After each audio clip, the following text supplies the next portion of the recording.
Everyone, I'm going to try and do a decent job of this, and then I'm going to let everyone else do the talking, and then there'll be a chance for you guys to ask some questions of the creative team as well.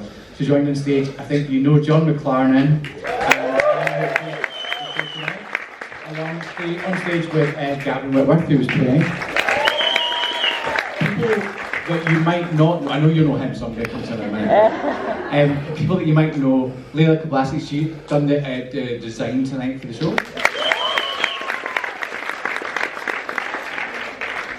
She made this make it look really like horrible on the stage. Like, how long does it take to do some beer marks like this, Leila? A long time. Yeah. On the end here, we've got the co-book writer, Johnny McKnight, along with the other co-book writer, Laura Wilde. And Laura, together with this chap next to me, Kyle Falconer, and Kyle wrote all the songs. And the person that's not joining us there, but would you like to come and sit on this amp here? Michael Howell, who cast the show, come and join us. This is Michael Howell, who's the casting director. So on stage tonight we've got a mixture of the people that created the show and wrote the show. So yeah, I'm going to kick off with a few questions, and then I'd love to have some questions from the audience for the team. I've had the great pleasure of directing the show. It's been absolutely amazing. But I want to start with that moment, Laura, because this is based on an album of Kyle's, isn't it? Is that right? Yeah. Yeah. Yes, it is. It's based off his second solo album, The Love Songs for Laura, which, was about what we were going through at that time in our life. And there was a moment when you first told me about this idea that you said, you had this moment when you went and Kyle played you the island at the album, and you said, this is about us. No, Kyle does a thing where he writes songs and then he puts them together and he's like, I'm not really sure what they're about, but like these are my songs, and I'm like, well, it sounds like it's about us, so I think that sounds like it's about me, that one specifically. So yeah, it was about that. Yeah, well, no, I didn't call it that before you played it. I named the album. And was there a moment, Kyle, when because you love musicals, right? You've always loved musicals. Yeah. I mean, to a certain extent. I mean, I like musicals, but I'll hear this and you can do it. I like musicals, but I think it gets blown out of proportion. Like, I'm not a pure musical daft. I did love musicals when I was wee. Like every kid, no? Right? Every kid loves musicals, yeah? Well, we did, so. Absolutely. That's why we're the same, right? No, but I mean, we always wanted to do a musical. We actually tried it. Well, we never tried it, but it was before. It was like when Winnie was born, we were secondary, and we were like, trying to like sit. I was sitting at the piano. That's where "Don't Call Me Baby" come from, because I think it was called "Don't Call Me Baby." Was it the musical that we were trying on? It was an idea, and then we're just like, oh, this is crazy. We'll never be able to do it. It's too complicated. And then Ford Kiernan put me in touch with you, and then I kicked off. And is this, and in terms of the kind of musical you thought you were going to create, is this kind of fulfilled that thing that you wanted to do? Well, we both know what I wanted at the start. Remember? I wanted to. I wanted to talk about it. I need to talk about it. No, well, obviously we're talking musicals, but at the start I was like, so where is there going to be space for the dancers and like the trombone section, and like the strings will be up there, and probably get some guitars up the back, and like who designs the sets and all this like all the stage and all this stuff, and he was like, yeah, I'll probably just be a couple of guys on stage. I was like, what? I was like, so I was a bit confused by that. Well, I was thinking about in the moment of the kind of thought of suicide, where the dancers going to be, what are they going to be doing? So, you know, you have to kind of fit the story, haven't you? Yeah. No. Johnny McKnight, you've worked on musicals for many years. We've worked together many times. You have a great history of that. What was this like working on this show, and also co-book writing? So the book of a musical is the script. What was that like in the relationship when you first came onto the project? Me and Laura didn't know each other at all, but it was actually really easy, which I meant to say it was blood, sweat and tears, and we all had a hellish time. We're all traumatised, and this is the results of our help. But you had the trauma, and I had a lovely time. But it was actually a really easy process. I say we didn't know each other, but the album existed, and so we basically all had a couple of days in a room. We talked through what the songs might be, and at that point it was like, what's the big dance routines, and we'll have a big number and who's playing. He was still on about those dance routines. And we kind of realised it's a show about two folk. It's about, two people going through it, and that's all it should be on stage. And so then we just went away and started writing. And at the beginning, it was quite separate. At first we were like, you were up here in Dundee, I was doing Glasgow, and we were just bashing stuff back and forward. And then we got really like quite thick-skinned quite quick. I'm just going to change that wee bit there of yours, and I'm just going to change that bit of yours. And then we went upstairs and just went through all together. So it was Well, really good. Yeah. I'm saying that. Went to lot. It was very easy. You made me feel very comfortable. I think it's also that thing of like, you know what the story. Oh, sorry. You'll play me up, your voice like oh. Maybe it's never been an issue. The album existed, so you always knew, and it was so much, you know, your personal life in there, so you always knew what the story was and what the point it was and what the journey was going to be. So usually when you work in a musical, you spend most of the time going, what is this? What's the point here? How do we do it? Whereas this came together really quite quickly, like it moved really quickly, I thought. And initially, I'm right in saying that you thought you were going to write from the male perspective, and you thought, Laura, you were going to write from the female perspective, and you started with that. And then quite quickly, it all kind of melded into one, and you start to share it. Yeah. At the beginning, it was a sort of he said, she said, and it was just, I'll write the guy, you write last, and then it just all started. And then also I thought I was just going to write the sad parts, and then I thought, actually, I'm quite funny. Some parts for me. Like, I thought everyone was going to think I was Johnny, that's me. Totally. I take credit.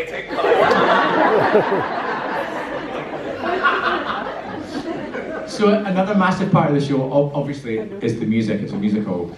And for those of you who's actually heard Kyle's album, hands up. Oh, a decent amount of fans. That's just as well.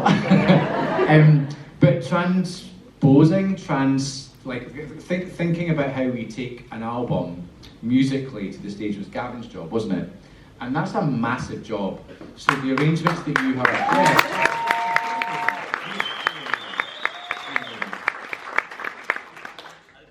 And, but everything you heard tonight was in terms of the arrangements and the vocal arrangements and what you heard. That's all Gavin's work. And Gavin, I'd love to hear from you how you go about that, listening, working in the room, telling the stories, and how does that happen? What's that process?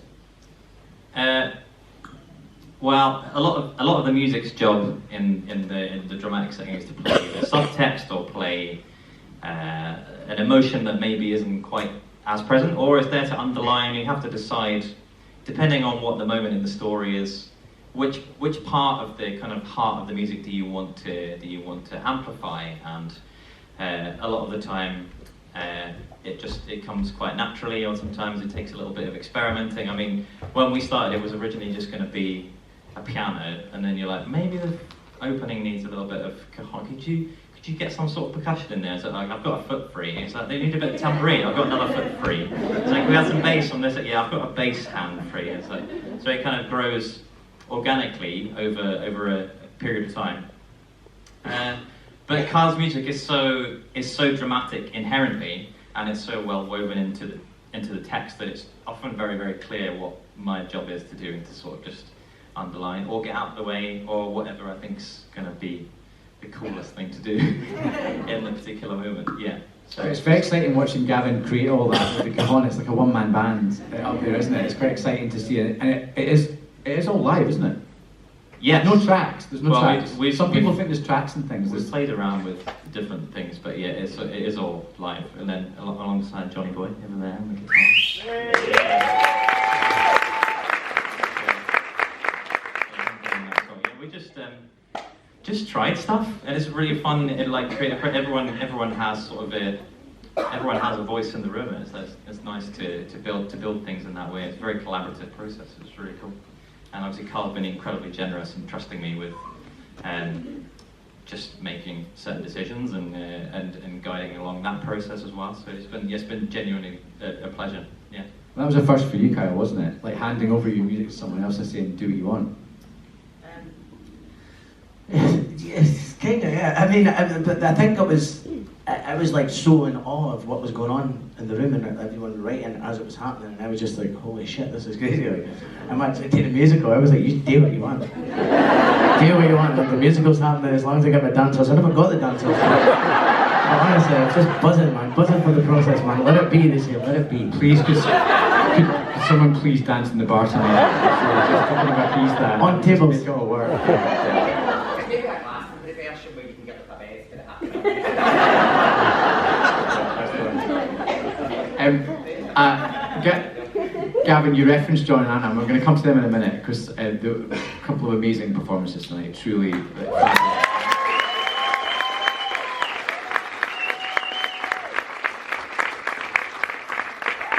I'm going to ask you in a minute about how that was, but first I want to turn to Michael Howell, who the casting director for the show. Michael, you've cast a lot of plays, musicals, various different things.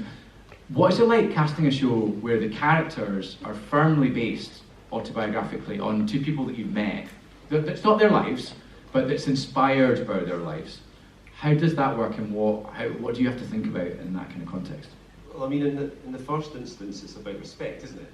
Because you need to be respectful of the people who have these lived experiences that you're trying to represent on stage. But actually, it's really easy because it's Kyle's and Laura's story.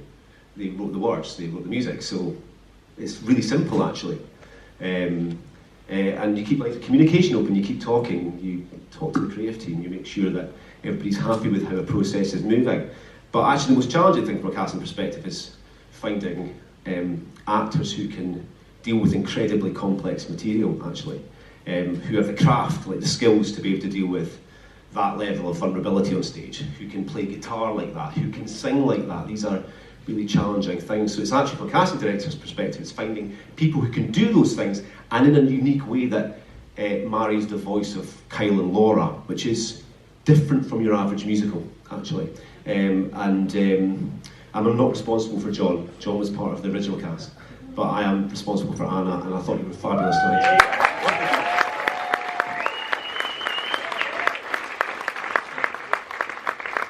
No one should be responsible for John, no. But it's been such an amazing experience working with you both in the room. I'm going to hand the mic to you now. I'd love to hear a little bit. Oh, you put yours on. You're still chipped? Yeah, you're still chipped, yeah.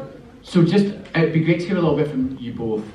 Thank you for your amazing performances. It's been a wonderful process to kind of recreate the show with you. But what's this been like representing these characters based on these two people next to me, inspired by them? What's that process been like? Mad. Mad. And just like Michael said, you do need to be really careful because this isn't a thing that doesn't happen. Like we said in the show, it's 1 in 5, so it's like something that's very relatable for a lot of women, like especially Lana's journey for sure. Apart from it just being a love story, like Lana's own mental health journey was quite like, just need to be delicate, need to be careful with it and give respect to every point of that journey, not just the really intense heavy bits, but like let that character also go on the journey out of that and you see them get better. I think that's really important for an audience and for people that have been through it or maybe going through it to see the hope and the light at the end of the tunnel. I think that's... You've done it. You've done it.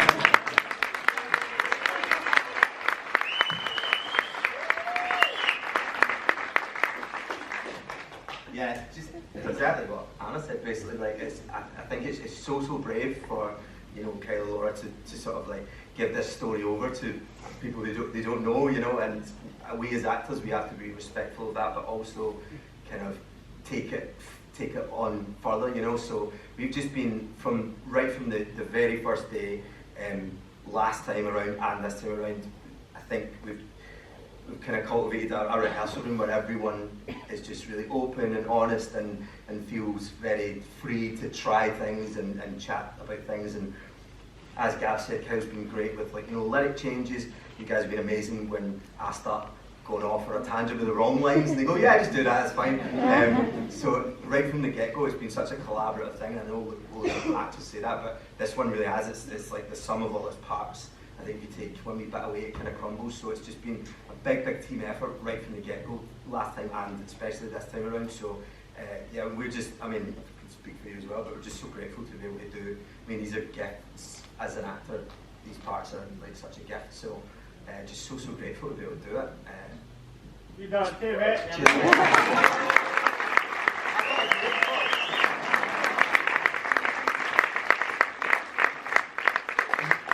one day I said to Layla, I said, Layla, can you come in and create a world for us to tell this story in? And that's a slightly unusual way to do it, I suppose, but you responded brilliantly and amazingly, and this is the show that's now going to kind of go on the road and tell this story. Can you say a little bit about how you went about that, Layla? Kyle did mention musicals. Yeah, I mean, it was totally collaborative, and we literally we'd had the conversation about it having a gig feel, and I think I went to our stores and just got a selection of what you see behind us, and kind of in the room just let me pick and choose what felt right for the movement, for the space, what had a nice feel to it, and also what would fit in the back of a van, and what could be sort of reused in that sense, what gives these guys their levels and their heights for those more important moments. We've got Grant's not here, but our lighting designer, give him points for them to, for these guys to sit on, stand on, move with, shift heavy flight cases around. Sorry, but I think it works.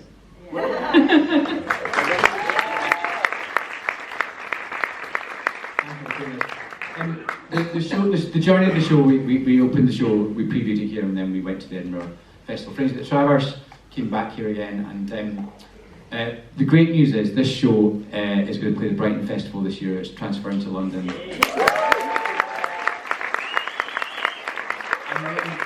And then what we haven't told anyone yet, and we're going to tell you here now, is it's going to be in New York, and then it's going to be in Australia.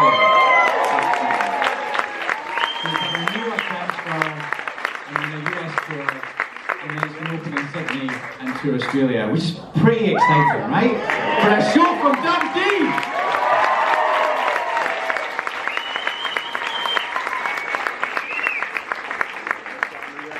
I can't think of a way we can celebrate that tonight. No, maybe I can. Maybe.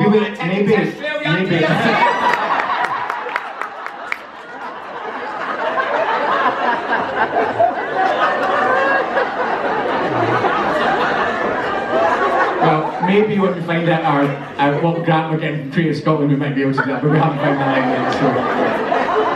So. But one other way we could, thanks, Ronnie. One other way we could celebrate would be with a song. Who could sing a song for us? Would you get for that, Kyle? Great. I'll tell you what song would you like to hear from the show, but Kyle singing it?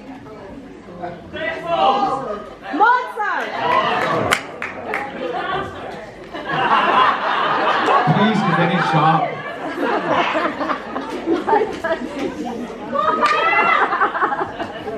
This bit's not been rehearsed, so can you just talk amongst yourselves?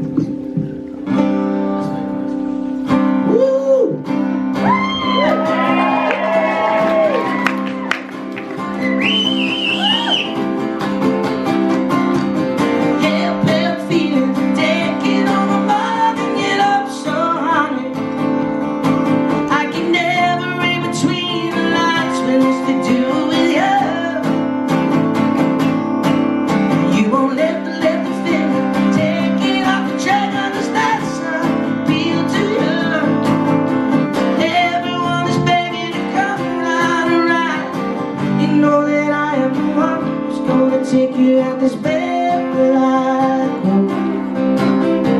I'm gonna stop in the pub, gonna be walking on air with me. Hey, baby, I can be your test love. I'm punching back for your fear. And if you need to take it out, shout about it. Baby, take it out on me.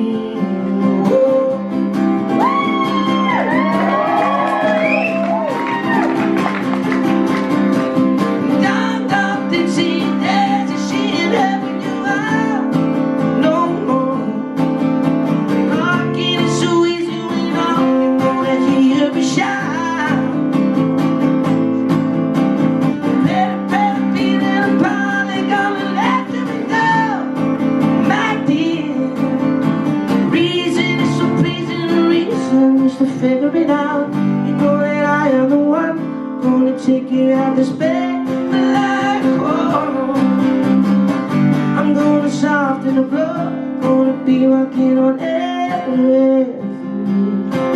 And hey, baby, I can be your stress ball, a punching bag for your fear.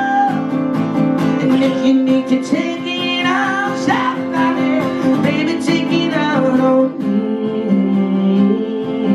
Oh, I'll get by with you, gonna try with you, never cry, come and never go on me, girl. Oh, I wanna see you like so. Oh, oh, oh, oh, oh. I can run your fan club, baby, play your service to your soul. I can run your fan club, baby, play your service to your soul. Yeah, baby, I can be your star, a punching bag for your fear. And if you need to take it out, somebody, baby, take it out on me. Baby, I could be your stress ball, a punching bag for your fear. And if you need to take it out, somebody, baby, take it out on me. Oh.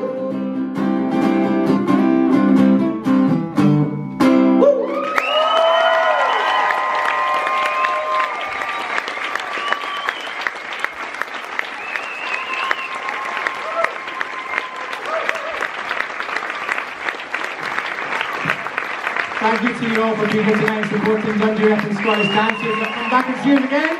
And thank you to everyone who's made this production possible. Thank you, good night. The bar's still open, so do stay and have a drink. Good night, everyone.